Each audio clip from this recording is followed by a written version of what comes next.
Bilirsiniz ən qəribəsi nədir? Hamı sadəcə başlanğıcları sevir. Gün bir, böyük motivasiya, böyük həvəs və artıq hər şey belə davam edəcəkmiş kimi qurduğunuz xəyallar olur. Amma heç kim sizə başlayanda bundan sonra gələcək həmin o çirkin, yorucu mərhələ barədə heç bir məlumat vermir. Yəni, bizdə də başlayanda eyni bu oldu. Elə bir vaxt gəlib çatır ki, siz artıq tamam qollarınızı sıyırıb işin içinə tamamilə girmək məcburiyyətində qalırsınız. Gecə yarısı bir gün server çökür, qurduğunuz sistemlər işləmir, danışdığınız 2 ayda üstündə işlədiyiniz müştəri artıq sizə üz çevirir və bunun kimi bir çox problemlər yaranır. Və bütün bu qarmaşıqlığın ortasında ən böyük problem gecə siz 3-də, 4-də oturub kompüterin qabağında işləyəndə düşən o içinizə şübhədir. Doğrudan mənim hal-hazırda gördüyüm bu işlər sabah köməyimə çatacaqmı? Ya da ümumiyyətlə bu gördüyüm bu işlərin hər hansı bir mənası varmı? Son 10 ayda bu hissi çox yaşadım və artıq nəyə görə gəldiyini və necə ondan qurtulmaq lazımdır bunu çox yaxşı bilirəm. Və bugün sizə son videonu paylaşdıqdan sonraki 10 ay müddətində nələr qurduğumuzu, nələr elədiyimizi, harda olduğumuzu, nələri bacara bilmədiyimizi və bu kimi mövzular danışacağım. Ona görə başlayaq. Çox adam düşünür ki, girişimci olmaq sadəcə estetikadan ibarətdir. Bahalı maşınlar, bahalı saatlar, villalar, biznes class uçuşlar və s. və s. Amma heç kim sizə danışmadığı bir reallıq var. Əslində, girişimci olmaq mənim görüş açımda ümumilikdə əslində çox darıxdırıcı bir şeydir. Çox hissəsi çaşqınlıqdan ibarətdir.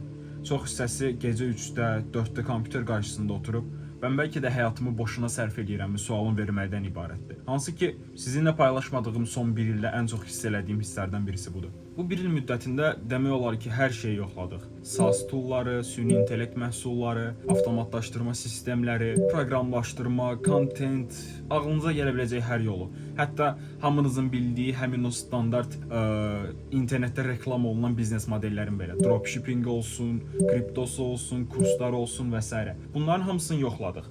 Və ən böyük vaxtımızı xərclədiyimiz şeylərdən biri də bizim ortaya çıxarmaya çalışdığımız startup ideyalarımız idi bu bir il müddətində. Bəziləri oldu ki, elə həmin ilk gündən fail oldular. Bəziləri oldu ki, çox ümidverici görsənirdilər, ta ki reallıq bizə üzümüzə bir sərt bir qaya kimi dəyənə kimi. Bəziləri isə üstündə hələ də çalışırıq. Bəlkə də bunlar bir gün bizim gələcəyimizi dəyişəcək. Bunları bilə bilmirik. Amma bu bir il müddətində bizim fikrimizi dəyişən əsas şey qazandığımız pul heç vaxt olmadı. Əsas qazandığımız vizyon oldu. Biz əvvəl düşünürdük ki, uğurlu olmaq əslində uğurlu görünməkdən ibarətdir. Dediyim həmin bu materialistik dəyərlər uğurun bir ölçü vahidiymiş kimi görünürdü bizim gözümüzə. Amma bir il müddətində layihələrimiz üstündə çalışandan sonra fərqinə vardıq ki, uğur əslində səssizcə oturub bir şeylər qurmağa çalışan, bir şeylər yaratmağa çalışan, doğrudan ortaya bir iş qoyan və infrastruktur quran insanların əlindədir. Və uğurlu dediyimiz əslində insanlar, bütün həmin o materialistik dəyərləri də ala biləcək qabiliyyəti olan insanlar elə olardı. Və hamı internetdə oturub pul qazanmağa çalışdığı müddətdə həmin bu infrastrukturları qurmağa çalışan insanlar, hansı ki sizin gözünüzün qabağında olan o varlı görünməyə çalışan influencerlərin işlətdiyi platformalar əslində quran insanlar da uğurlu olanlar. Biz həmin insanlardan ilham almağa çalışdıq və bu qısa bir müddət ərzində, bir il əslində belə baxanda qısa bir müddətdir. Bu qısa bir müddət ərzində oturub sadəcə özümüzün üzərimizdə və bacarıqlarımızın üzərində işləməyə çalışdıq. Öyrəndiyimiz əsas sahələr marketinq, satış, proqramlaşdırma, sistemlər və disiplin kimi uğurun təməlini mənə gəlir ki, inşa edən həmin o dəyərlərdən ibarət idi. İndi isə danışmaq istəyirdim əslində sırf texniki olaraq biz bu müddət ərzində nə işlə məşğul idik. Əvvəla software dünyasında çox dərindən bir giriş elədik. Çox uzun müddətdir məndə qalan həmin o proqramlaşdırma bacarıqlarını real layihələrə çevirmək üçün oturub gecə-gündüz işlədim. Və eyni zamanda komandamla bir yerdə bu hazırladığımız layihələri bir məhsula çevirib, bir bazara çıxarmaq üçün çalışırdıq. Məqsəd bu müddət ərzində oturub tutoriallar izləmək, kurslar götürmək, Udemy'dən random proqramlaşdırma dilləri öyrənmək və s. bu kimi şeylərdən ibarət deyildi. Onsuz da əlimdə olan həmin o bilgi yığınını deyim, istifadə edib ortaya bazara çıxa biləcəyimiz bir məhsul hazırlayıb və bunun üzərindən bir pul qazanmaq idi məqsəd. Ona görə əvvəla elədiyimiz şey bazar araşdırmasından ibarət idi. Biz aylarca, həftələrcə oturub komandamla bir yerdə bazarı araşdırıb boşluq tapmağa çalışırıq. Çünki fikir verdik ki, ən böyük pul qazandıran, ən böyük gəlir əldə etməyimizə səbəb olan şeylər ən böyük problemləri həll etməyimizdən qaynaqlıdır. bütün sektorlara tək-tək bir baxmağa başladıq və həmin bu sektorlarda yaranan ən böyük boşluqların hansını ki, biz özümüzün hazırlaya biləcəyimiz toollarla, layihələrlə, qoya biləcəyimiz həmin bu kod topluları ilə həll edə bilərik. Biz onları axtarmağa başladıq və layihələrimizin böyük bir qismi də onsuz da buradan yarandı. Məsələ əslində real layihələr build eləməkdən ibarət idi. Real problemlər, real çıxan baqlar, minlərcə sətr kod yazmaq, səhərlərə kimi oturub baqların üstündə işləmək və onları fix eləmək və bunları elədiyimiz vaxtda bir şey başa düşdük ki, internetdə ən çox pul qazanan insanlar həmin o izlədiyiniz bahalı maşınlarla, saatlarla flex eləməyə çalışan həmin o influencerlərin heç biri deyil. Bu sektorda ən uğurlu dediyimiz, ən uğurlu saydığımız insanlar, dediyim kimi, həmin o infrastrukturları quranlardır. Toolları build eləyənlər, sistemlər quranlar, software yazanlar və bunları artıq bir məhsul halında paketləyib bazarda birbaşa istifadəçiyə təqdim eləyəcək formaya sala bilən insanlardır. Öyrənməyə çalışdığımız şeylər əslində həmin o araşdırma müddətində həll eləməyə çalışdığımız, tapdığımız real həyatdakı problemləri həll eləyə biləcək formaya, yazılımla çözə biləcəyimiz formaya gətirmək üçün qəliblər hazırlamağa başladıq. Qəliblər deyəndə nəyi nəzərdə tuturam? Təməlində əslində proqramlaşdırma bacarıqlarını deyirəm. Yəni bunun back-endi olsun, front-endi olsun və s. bunlar öz yerində. Bundan əlavə database sistemləri, günümüzdə çox məşhur olan bu bubble halına gəlmiş süni intellekt məhsullarının istifadəsi olsun, automation sistemləri olsun. Bunlar üzərində ciddi bir research eləməyə başladıq. Çünki fikirləşirik ki, əslində software bir leverage-dir. Leverage nə deməkdir? Kaldıraç deməkdir türk dilində. Bizim dildə də miqyas deməkdir əslində. Bu nə mənaya gəlir? Software elə bir sahədir ki, siz oturub keyfiyyətli bir problemi həll edən, keyfiyyətli bir məhsul hazırlayıb bunu bazara satıla biləcək formaya, artıq istifadəyə yararlı bir formaya gətirdikdən sonra siz yatdığınız yerdən də artıq bu sizə pul qazandıra biləcək bir formaya gəlir. Və bir dəfə yazdığınız bir kod toplumu, bir layihə, bir sistem artıq sizə yatdığınız yerdən də pul qazandırıb sizin həyatınızı birdən-birə bir neçə ay içində dəyişmə potensialına sahibdir. Və fikirləşirəm ki, günümüzün internet pul qazanma ortamında bu formada bir scale-də bacarıqlı olmaq məncə çox böyük bir rəqabətdə sizə üstünlük qazandırır. Bu müddət ərzində fikrimizin dəyişdiyi digər bir sahədə kontent hazırlamaq oldu. Çünki biz gördük ki, bazarı araşdıranda, hal-hazırki bazarda, hal-hazırki sektorda sizin bir işi nə qədər yaxşı görməyiniz yox, o işi gördüyünüzü bilən insan sayısı əslində sizin uğur qazanmağınızla düz mütənasibdir. Yəni siz sahənizdə nə qədər yaxşı bir insan olursunuzsa olun, siz bir məhsul çıxardıqdan sonra artıq bunu düzgün insanlara, düzgün kütləyə çatdıra bilmirsinizsə, onu heç kim almayacaq. Dediyim kimi, hal-hazırki bazarda biz fərqinə vardıq ki, diqqət və attention ən böyük valyuta vahididir və siz diqqət əlinizdə olduqda, kütləni istifadə edə bildikdə öz yararınıza, təbii ki, yaxşı niyyətlərdən söhbət gedir. İstədiyiniz formada, istədiyiniz qazancları əldə edib, istədiyiniz uğurları əldə edə bilərsiniz. Ona görə bu kanalı yenidən qayıtmağımın, yenidən bu formada videolar paylaşmağımın əslində məqsədi də buradan irəli gəlir. Biz başdan sona eləməyə çalışdığımız işləri, görməyə çalışdığımız layihələri və s. gözünüzün qabağında tamamilə şəffaflığı ilə bir yerdə sizə çatdırmağa çalışırıq. Çünki fərqinə varırıq ki, bu bazarda artıq monopoliyası olan və az-çox tanınan hər hansı influencerlər gördükləri işlərin prosesini çox vaxt saxtalaşdırırlar və sizi həmin o qazandıqları pullarla, aldıqları materialistik dəyərlərlə və s. gözünüzü boyayıb əslində sizə bir növ sizin üzərinizdən sizi istifadə edib pul qazanmağa çalışırlar və bu prosesin saxtalaşdırılmasını sadəcə uğurlarını paylaşaraq, sadəcə yetəri qədər keyfiyyətli nəticələr əldə edərək bunları paylaşaraq sizin gözünüzü boyayırlar. Mən sizə bunun sözünü vermək istəyirəm ki, biz bu kanalda bütün prosesi başdan sona uğurları ilə və bütün uğursuzluqları ilə bərabər tam şəffaf formada başdan sona gözünüzün qarşısında hər şey etmək üçün buradayıq və ümid eləyirəm gördüyümüz işlər sizin üçün də necəsə bir motivasiya olar və bir şeylər sizə öyrədib qata bilərik. Məqsədimiz bundan ibarətdir. Gənc yaşda uğurlu olmağa çalışmaqla bağlı sizə heç kimin demədiyi əslində bir gerçək var. Bu proses olduqca əslində insanı yalnızlaşdırır. Çünki sizin əgər gənc yaşdan uğurlu olmaq kimi, həmin o gördüyünüz insanların yaşadığı həyatı yaşamaq kimi hədəfləriniz varsa və siz sadəcə bunlar üçün çabalayırsınızsa, artıq beyniniz bir formada dəyişir. Yəni insanlarla elədiyiniz normal söhbətlər artıq sizə sıxıcı gəlməyə başlayır və siz hər hansı bir söhbət əsnasında sadəcə böyüməyi düşünürsünüz, daha çox iş görməyi, daha çox bir şeylər bacarmağı, nailiyyətlər əldə etməyi düşünürsünüz və bu əslində bir obsessiondur və bu obsession çox təhlükəlidir. Çünki onu idarə eləməsəz, bir müddətdən sonra tükənirsiniz, yorulursunuz və artıq bir şeyləri eləmək üçün taqətiniz qalmır Bu bir il məni görmədiyiniz müddətdə elə anlar oldu ki, biz artıq hər şeyi sorğulamaya başlamışdıq. Yəni qurduğumuz layihələr fail olurdu, planlarımız dağılırdı, ideyalar işləmirdi,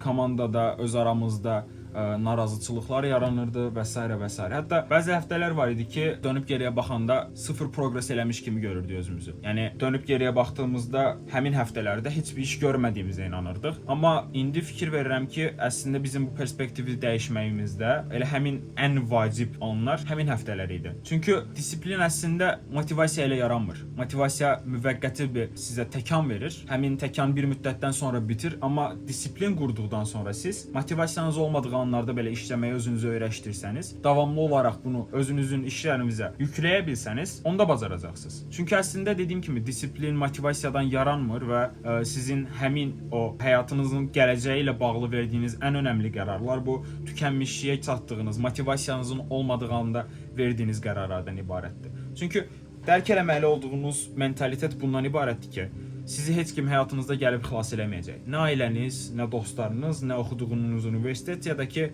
internetdə izlədiyiniz mənim kimi danışan hər hansı bir kimsə.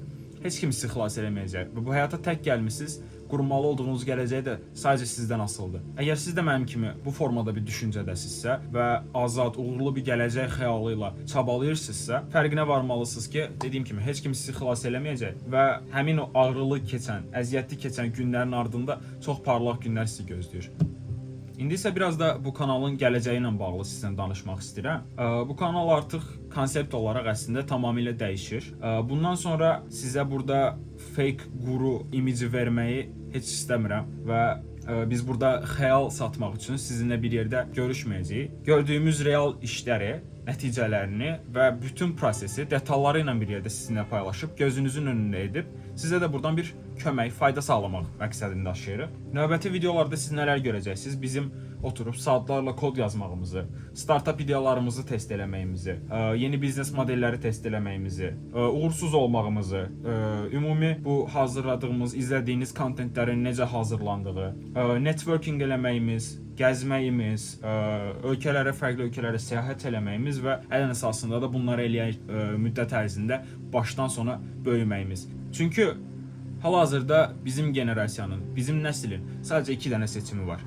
Siz ya yaratmalısınız, ya da yaradılandan istifadə eləməlisiniz. Və fikirləşirəm ki, artıq bu videonu izləyirsinizsə, siz istifadə eləmək istəyən həmin o kəsimdən, həmin o dilimdən deyilsiniz. Siz yaratmağa meyilli olan, bir şeyləri böyütməyə həvəsi olan həmin o dilimdənsiz. Günümüz cəmiyyətində bizim yaşıdların böyük bir qismi sadəcə konsume edərək, sadəcə tükətərək, sadəcə izləyərək ya da sadəcə sürüşdürərək gününün böyük bir qismini keçirməklə məşğuldur. Və yəqin ki, bu videonu izləyirsinizsə, siz də həmin o insanlardan fərqli olduğunuzun fərqindəsiniz, bunu görürsünüz və həmin o içinizdəki o his, o aclıq, o narahatlıq hissi yəqin ki, sizi də mənim kimi gecələr yatmağa icazə vermir. Və inanın ki, bunların heç biri təsadüfi deyil. Bu əslində potensial dediyimiz həmin o sözün birbaşa definitionidir. Yəni həmin o potensial sözünün birbaşa qarşılığı, məna olaraq budur. Ümumiləşdirsək, hal-hazırda təməlində iş strukturumuz bundan ibarətdir.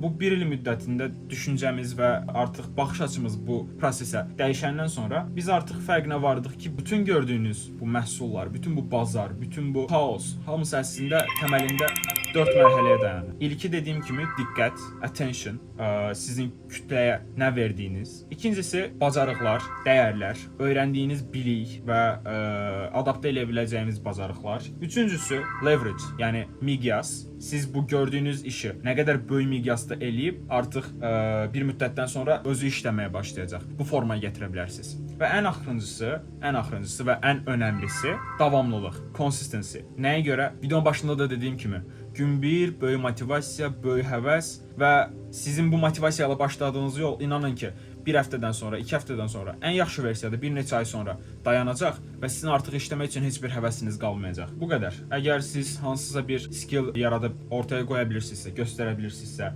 bu elədiyiniz iş üzərindən diqqət cəlb eləyə bilirsinizsə və internetin verdiyi sizə həmin o miqyasdan istifadə edib bunu böyüdə bilirsinizsə, onda bir neçə il içində həyatınızı dəyişməyiniz o qədər də utopik bir xəyal deyil. Və bəlkə də tarixdə ilk dəfə mən bu kanalda sübut eləməyə çalışacağam ki, mənim kimi bir tələbə gördüyünüz belə bir tələbə otağından, tələbə yurdundan milyon dollarlıq bir biznesi qurub uğur əldə etməyi mümkün olduğunu sizə göstərəcəm. Günümüzdə internet sadəcə uzun müddət gördüyü işi davam elətdirən insanları mükafatlandırır. Əksəriyyəti gördüyüm insanlar çox tez təslim olurlar. Bəziləri sadəcə 2 həftə kontent paylaşırlar, yoxa çıxırlar. Bəziləri hansısa biznes modeli götürürlər, onun üzərində çalışırlar və yetəri qədər işləmədiyini görəndə qısa bir müddətdə dayanırlar. Ya da sadəcə bir dəfə fail olandan sonra, yox bu mənim üçün deyil, mənim istədiyim yol bu deyil deyib artıq pes eləyirlər. Amma əslində həqiqət budur ki, uğursuzluq uğura girən bu yolun əslində girişdəki bilet haqqıdır. Yəni siz bu proses ərzində əgər uğursuz olmursunuzsa, onda problem var deməkdir. Uğursuz olmasaz, uğurlu ola bilməzsiniz. Bu ikisi bir-birindən yenə düz mütənasibdir. Və əslində məsələ bundan ibarətdir ki, sizin internetdə gördüyünüz həmin o idol kimi özünüzə seçdiyiniz həmin o insanlar əslində düşündüyünüzdən çox qat-qat artıq fail olublar. Və onların tək fərqi ondan ibarət olub ki, onlar həmin o uğursuzluqları gördükdən sonra dayanmayıblar. Gördükləri işə inamları dəyişməyib və bunu davamlı olaraq eləməyə davam eləyiblər. İzlədiyiniz bu video əslində bizim üçün comeback-in bir başlanğıcıdır. Yəni əslində saxta sosial mediada gördüyünüz tipdən bir comeback yox da, real bir comeback. Stresslə qurulmuş, çaşqınlıqla qurulmuş, çox böyük uğursuzluqlarla qurulmuş bu topluluğun əslində geri dönüşü və artıq işlərin qırılma nöqtəsinə çatıb, bundan sonra sadəcə üzü yuxarı doğru həmin o qrafikin dəyişdiyi nöqtədir bu kanal. Və düzünü desəm əslində biz çatmaq istədiyimiz yerin əslində heç yarısına belə çatmamışıq. Qarşımızda çox uzun bir yol var və bu videolara indi başlamağımızın səbəbi odur ki, biz artıq bir şeyləri bacarandan sonra sizə verdiyimiz məsləhətlər sizin üçün bəlkə də çox effektiv olmayacaq. Real olaraq prosesi göstərsək, real olaraq nəticələri göstərsək və uğursuzluqlarla bir yerdə bunları sizə çatdırsaq, bunun sizin üçün daha effektiv bir öyrənmə metodu olduğuna inanırıq. Əslində bu video sizin üçün bir şansdır, bir fürsətdir. Çünki biz topladığımız bu 1 il müddətində bu informasiya xəzinəsindən istifadə elədiyimiz və keçəcəyimiz bu keşməkeş yolu birbaşa sizin gözünüz önündə sizə public bir formada paylaşacağıq və əgər siz də maraqlanırsınızsa, həmin o gördüyünüz çevrənizdəki insanlar kimi ortalama olmaqdan bezmisinizsə, bizi izləyin. Çünki mən sizə söz verirəm, bundan sonrası çox daha maraqlı olacaq. Təşəkkür edirəm. Bir sonraki videoda görüşənə qədər.